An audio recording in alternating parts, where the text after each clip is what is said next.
What's up, guys? Welcome back to Skull Nation, and today, now that I have finally somewhat simmered on what happened on Sunday, I want to go over 3 things I believe really went wrong with the season. Because how did we go from a 13-3 season to this? I think the biggest thing that we can all agree on, as Viking fans at least, is, we didn't focus on the offensive line last offseason especially. Yeah, we drafted Brian O'Neill in the 2nd round. Awesome. But I'll have to admit this too. I was wrong about Mike Remmers because I was actually a big advocate of him moving to guard. Boy, was I wrong about that. Absolutely.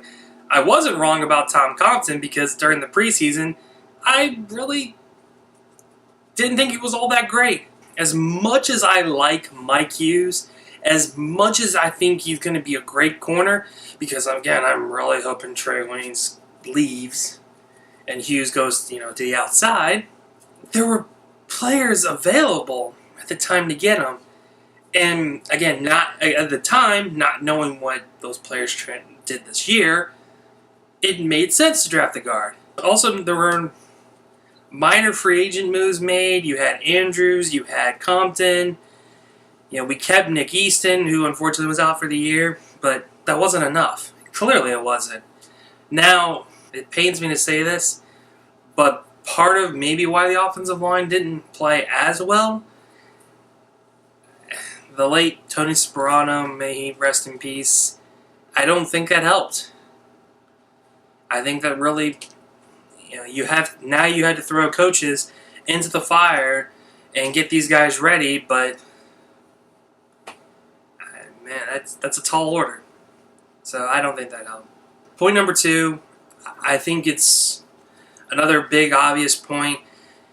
The Vikings fell in love with what the Eagles were able to do against them in the NFC Championship last year, and they hired John DeFilippo. Now I thought, a new mind, great. But, man, he didn't know what he really had. He had 2 Pro Bowl caliber receivers on the outside. He had an above-average tight end, and he had a very good running back when he came back. It was an overreaction, without question. He failed all expectations, and honestly, I don't think Kevin Stefanski did any better. Yeah, he had the great Dolphin game and came back against the Lions, but you have too much talent to not be doing more. And yeah, again, I know the offensive line's bad, but there's ways to counter that. We didn't do it. The third point is, I think the defensive injuries and problems really kept stacking and really got out of control. Everson Griffin with his mental problems in the beginning of the year, that's a team leader that wasn't there. Mike Hughes went down. Xavier Rhodes was hurt a good portion of the year.